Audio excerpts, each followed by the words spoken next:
ये recording pending में है अभी। ये स्टार्ट हो गई रिकॉर्डिंग। अच्छा, अस्सलाम वालेकुम। Our topic is self-organizing agile teams. My group members are Asad Makbool, Hamza Khalid, and I am Abdul Samir Anam. So I will start the presentation.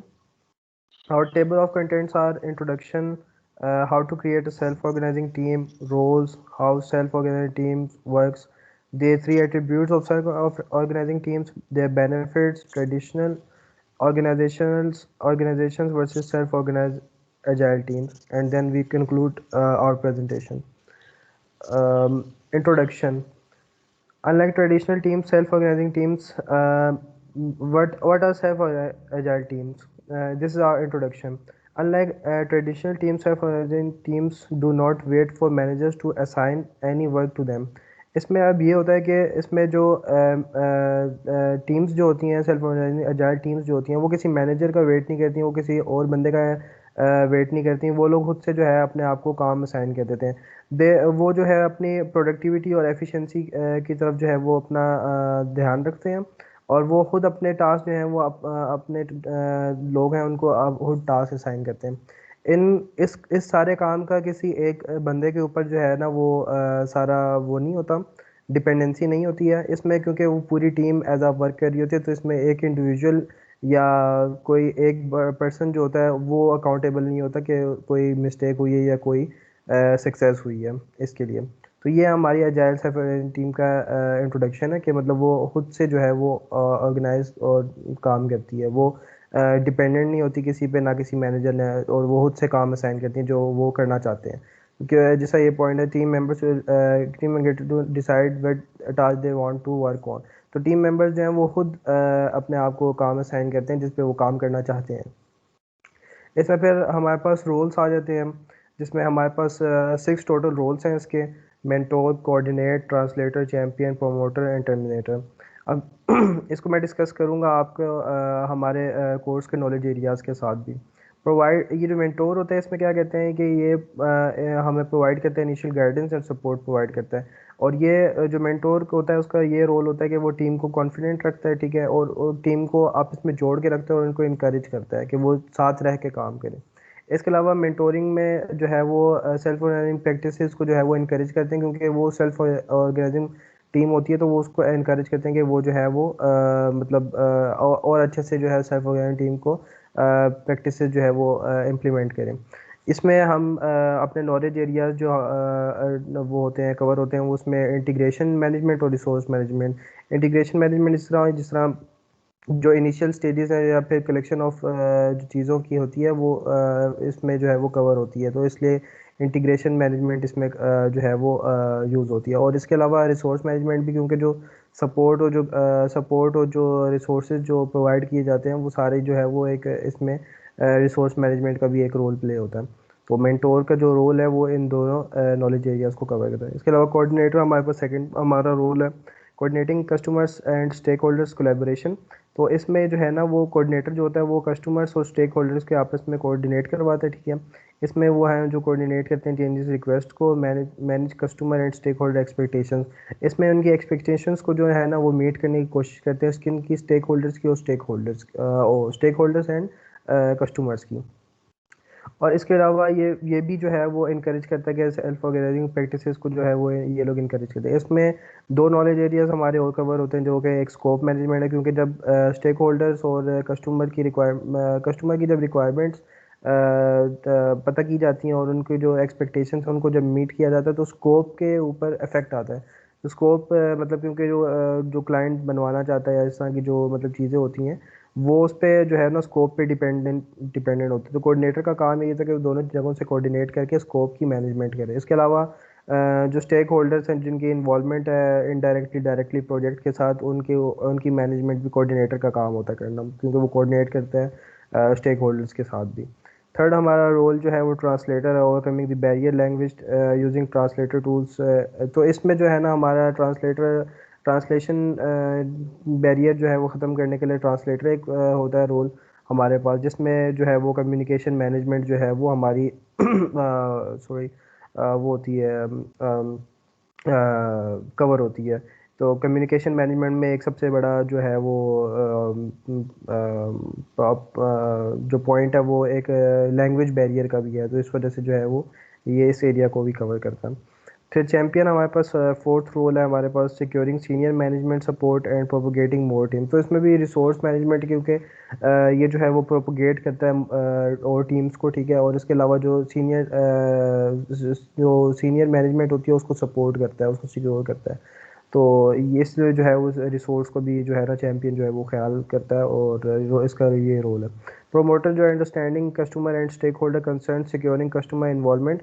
तो प्रोमोटर जो होता है वो कस्टमर एंड स्टेक होल्डर्स के जो concerns होते हैं उनका बड़ा वो ख्याल रखता है, क्योंकि उसको पता है कि ये जो कस्टमर की जो इन्वॉल्वमेंट है ना, इसको हमने जो है ना वो अच्छे से अच्छा किया जाए, क्योंकि इसमें जो है वो क्वालिटी का इसमें ये लोग ख्याल रखते हैं। तो इसमें जो नॉलेज एरिया कवर होता है वो क्वालिटी मैनेजमेंट है, क्योंकि इसमें जो कस्टमर है उसकी चीज़ देखी जाती है कि वो जो बनवाना चाह रहा है, कि वो जिस चीज़ का बनवाना चाह रहा है वो वही क्वालिटी हम प्रोवाइड कर रहे हैं, और जो अच्छी क्वालिटी है वो प्रोवाइड की जा रही है या नहीं। इसके अलावा टर्मिनेटर जो है वो identify threatening team members, removing members from the team. तो इसमें जो है ना टर्मिनेटर जो होता है रोल, ये इसका काम होता है कि वो अगर तो कोई मेंबर जो है वो थ्रेटनिंग है प्रोजेक्ट के लिए, प्रोजेक्ट के लिए अच्छा नहीं है, बैड है, तो उसके लिए जो है वो रिस्क मैनेजमेंट को कवर करता है, और उसको कवर करते हुए जो है वो अपने प्रोजेक्ट की वो चेक करता है कि किस चीज़ से उसको रिस्क है, किस चीज़ से नहीं है। और अगर किसी चीज़ से उसको रिस्क है तो वो उसको फ़ौरन जो है वो रिमूव करने की कोशिश करेगा उस प्रॉब्लम को, जिससे उसके प्रोजेक्ट को कोई रिस्क आ सकता है। इसके अलावा हमारा जो नेक्स्ट टेबल ऑफ कंटेंट से जो आया हुआ है टॉपिक जो है वो हमारा how to create a self organizing team. तो क्रिएट हमारी तीन मेजर चीज़ों के ऊपर सॉरी होती है। ट्रेनिंग, कोचिंग एंड मेंटोरिंग, तीन चीज़ों के ऊपर जो है सेल्फ ऑर्गेनाइजिंग अगर टीम आप बनाना चाहते हैं तो वो बन सकती है।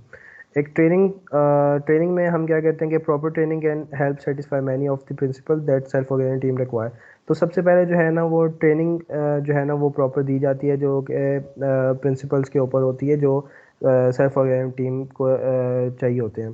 तो ट्रेनिंग उसी चीज़ की दी जाती है कि आपने सेल्फ ऑर्गेनाइजिंग टीम को कैसे लेके चलना होता है, और कैसे जो है वो अ, उसके लिए क्या काम किए जाते हैं। इसके अलावा कोचिंग जो होती है ये बहुत इंपॉर्टेंट दूसरा इसका पार्ट है कि सेल्फ ऑर्गेनाइजिंग टीम बनाने के लिए, क्योंकि before becoming a true self organizing team, groups need coaching.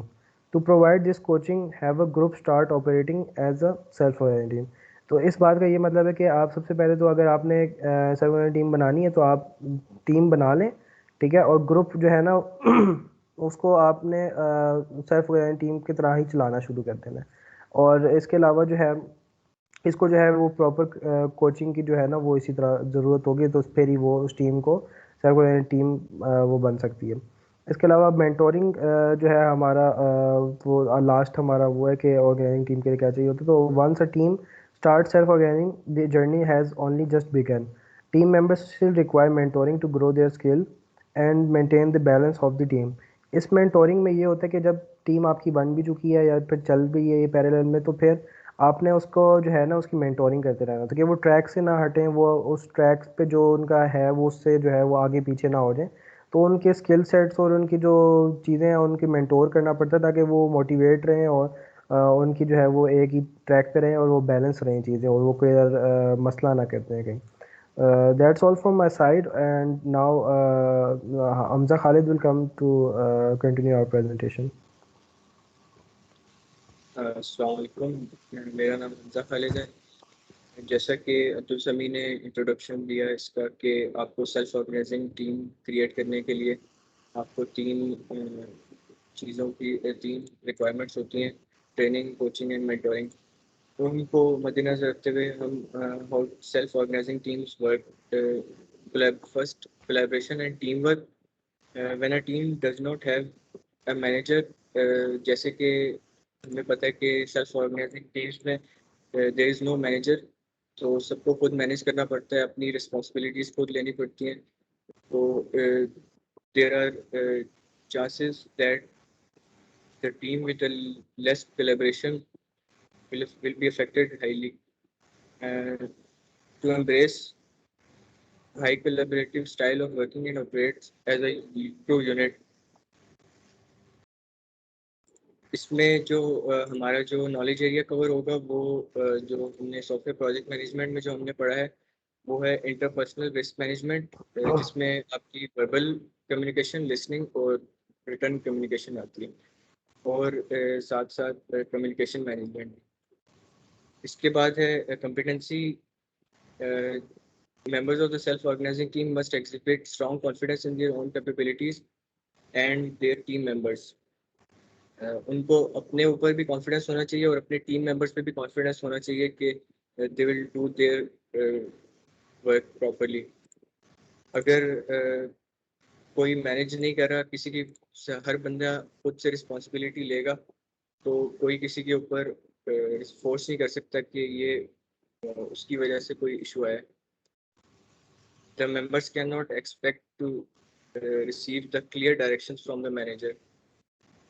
तो इस पॉइंट में हमारा जो नॉलेज ये कवर होता है वो रिस्क मैनेजमेंट का होता है। Third point is regular growth and improvement as competency is required for success. So there is a hunger for regular growth and improvement. Without a manager, team member must take it upon themselves to seek opportunity for growth and look for ways to improve what they are doing.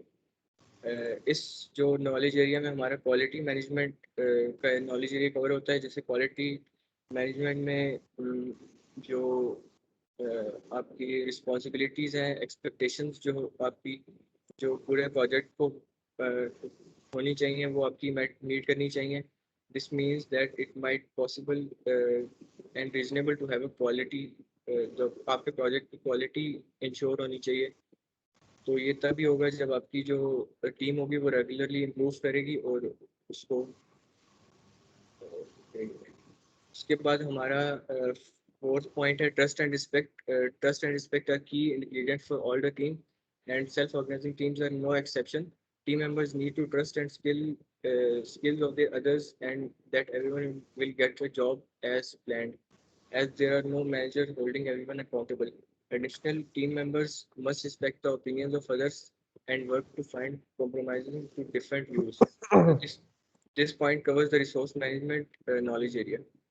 And now the next point is motivation. Receiving a new assignment and completing it is one thing. Going out to find and setting your own timeline is required to another. इसका मतलब ये है कि हर बंदे को खुद अपनी timelines manage करनी पड़ेंगी, जिसमें आपकी स्केड्यूल मैनेजमेंट का नॉलेज एरिया कवर होता है। कोई आपका मैनेजर नहीं होगा जो आपको आपकी टाइमलाइन कवर करके देगा। Next point is continuity. Working on self organizing team is some of a balance act. Finding the right skill, establish high levels of trust, and ensuring motivation are key to success, particularly when there is no manager taking charge. This balance act may continue critical for the team's ongoing success. Ownership and commitment. Finally, the team members must exhibit a strong sense of ownership over their success and commitment to all the previous principles. This knowledge area covers the risk management phase. Next slide. There are three main attributes of self-organizing teams. The first attribute, the self-organizing team is a team where the team members get to decide among themselves who does what the team does, gets to work on the problem and have some power to remove their own blockage. Clearly, there are teams who are more self-organizing than other teams which have more authority than others. In a self-managing team, there is no active day-to-day management of the team. The team is effectively left to manage their own work. To my mind, there is a knowledge form of this is a stronger form of self-organizing.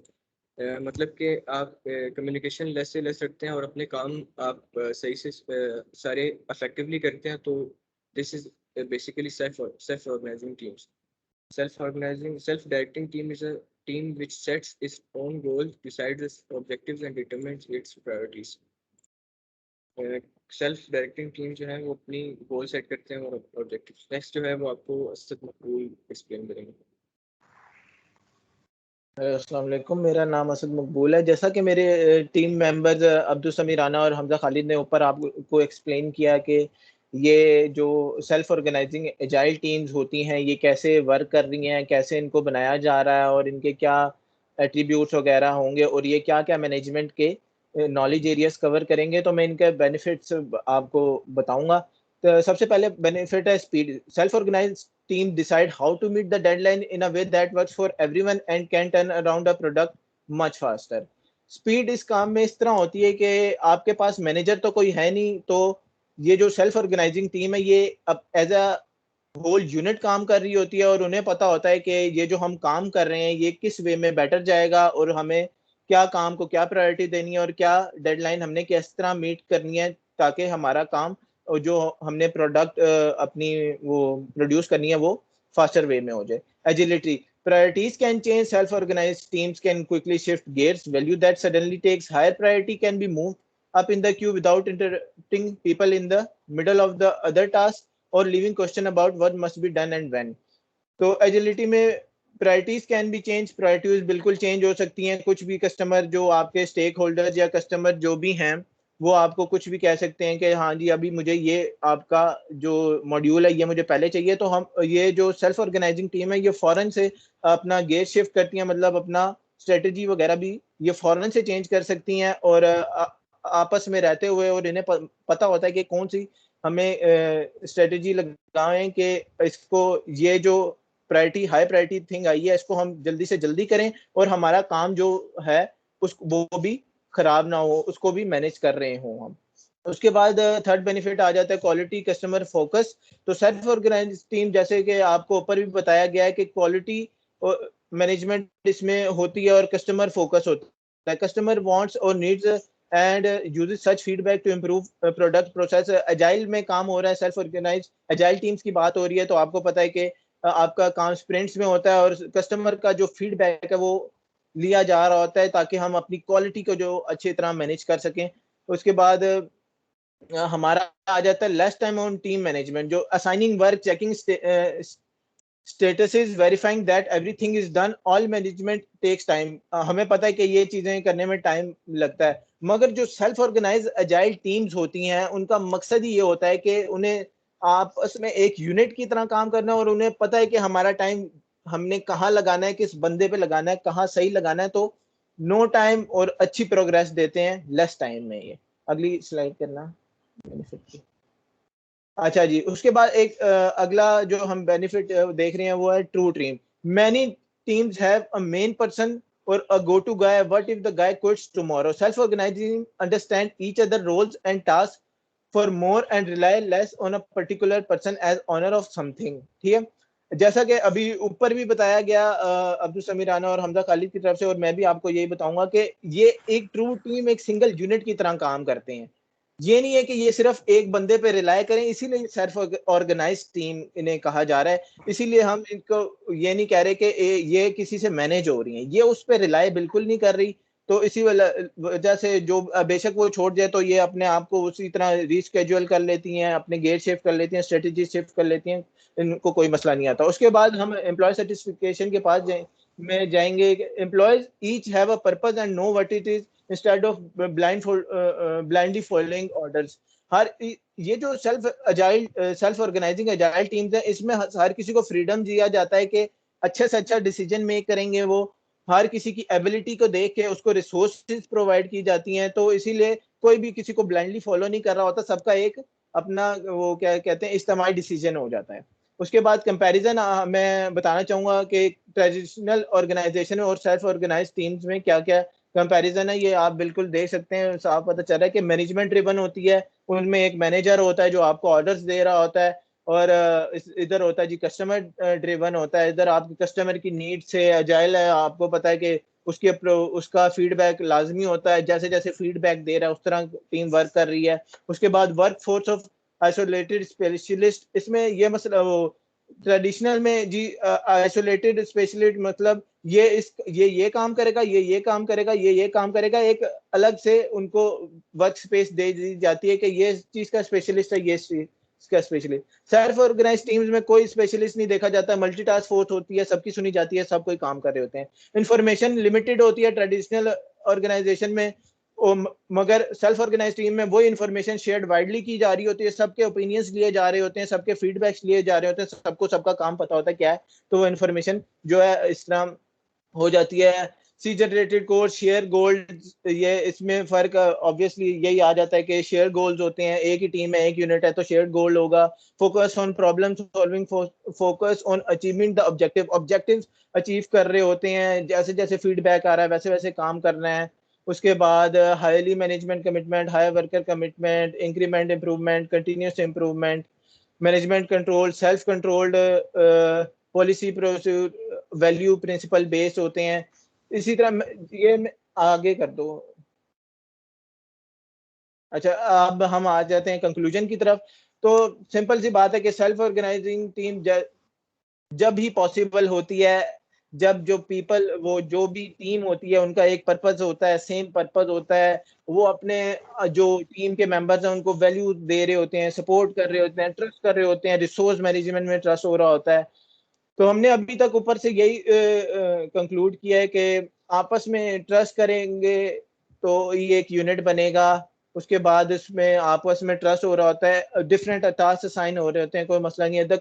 They collectively do what needs to be done and use the wisdom of crowds to build software and deliver a quality product। जैसे कि सारा ऊपर सारा ये अब्दुल समीराना और हमजा खालिद ने बताया, तो मैं इसको कंक्लूड करके 2 लाइनों में यही कहूंगा कि ये जो सेल्फ ऑर्गेनाइजिंग टीम है एज ए यूनिट काम कर रही होती है, इन्हें पता होता है कि ये कहाँ असाइन करूंगा, रिसोर्सेज क्या होंगे, क्वालिटी मैनेजमेंट कैसे होगी, जैसे कि ऊपर आपने डिटेल में सुना होगा हर चीज का। तो बस तो यही कंक्लूड करते हैं।